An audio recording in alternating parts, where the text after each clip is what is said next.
Hello everyone दोस्तों, मैं अरुण शर्मा। आप देख रहे हैं द सोच। दोस्तों, इस वीडियो में बात करने वाले हैं महाराष्ट्र की राजनीति के बारे में कि महाराष्ट्र में देखा जाए तो उद्धव ठाकरे और राज ठाकरे जिनमें आपस में एक दूसरे को चेहरा देखने को राजी नहीं है और दोनों में एक सूत्र कभी नहीं बन पा रहा था, पर बीच में फिर कयास लगाए जा रहे थे कि बीएमसी चुनाव से पहले महाराष्ट्र में राज ठाकरे और उद्धव ठाकरे एक साथ कर सकते हैं।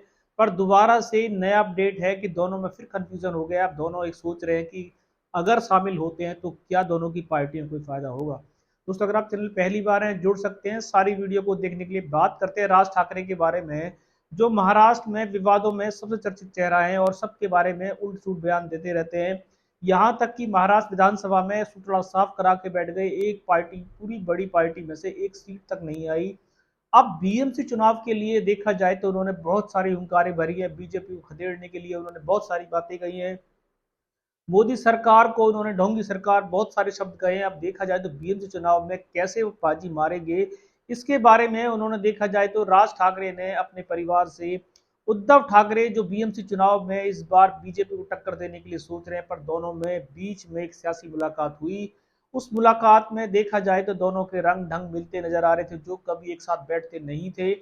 बीच में सियासी हलचल तेज थी और राज ठाकरे और बाल ठाकरे के पुत्र उद्धव ठाकरे ने सोचा किसी भी तरीके से इस बार बीएमसी चुनाव में बीजेपी को खदेड़ने के लिए दोनों एक साथ शामिल हो जाएं, पर दोनों में फिर देखा जाए तो कंफ्यूजन की स्थिति पैदा है। दोनों एक दूसरे को लेके कम से कम के हैं कि क्या पार्टी को आपस में मिलाना चाहिए, क्या राज ठाकरे के साथ मिलकर उनको बीएमसी चुनाव में लड़ना चाहिए। उद्धव ठाकरे की अपनी अलग ढपली है, राज ठाकरे की अपनी अलग ढपली है।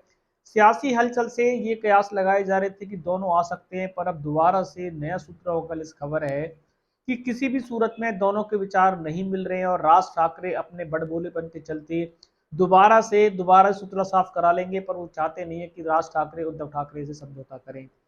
उद्धव ठाकरे ने बार बार यही कहा था कि राज ठाकरे पहल करेंगे तो शायद उसका स्वागत करेंगे, पर राज ठाकरे ने पहले भी उद्धव ठाकरे को नकली हिंदू, नकली शिवसेना का सिपाही बताया था, जिसके चलते दोनों में बहुत सारी तलवारें खिंचती गई थी और अब तक खत्म नहीं हुई है। बीएमसी चुनाव में दोनों हार चुके थे, पहले विधानसभा में सूत्रा साफ करा के बैठे हुए हैं, तो उन्होंने एक नीति बनाई, सबने उनको सहयोग कहा।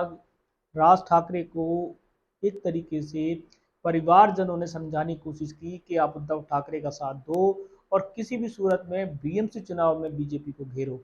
राज ठाकरे ने कुछ दिनों तो इस बात पे राजी रहे, पर अब सूत्र कहते हैं कि राज ठाकरे भले ही बीएमसी चुनाव में सूत्र साफ करा के बैठे, पर वो उद्धव ठाकरे के साथ किसी भी सूरत में जाने को तैयार नहीं है। क्या दोनों परिवारजन फिर दोबारा से अकेले अकेले बीजेपी को लड़ाने के, बीजेपी को हराने के सपने देख रहे हैं? क्या बीजेपी के सामने दोनों भाई अलग अलग टिक पाएंगे या दोबारा सूत्र साफ करा के बैठेंगे? इस रुझान पे सटीक लेके आएंगे जो राज ठाकरे और उद्धव ठाकरे विधानसभा चुनाव के हार के बाद दोनों एक साथ आने के कयास लगाए जा रहे थे, पर उसमें पानी फिरता नजर आ रहा है। दोनों अपनी अपनी डपली बजा रहे हैं और दोनों बहुत तरीके से कंफ्यूज हो चुके हैं। दोनों ने अब तक अपनी कोई भी टिप्पणी जारी नहीं की है और बिल्कुल सटीक आंसर आने को तैयार है कि वो अकेले अकेले डपली बजाएंगे, भले ही बीजेपी उनका सुधरा साफ करा दे।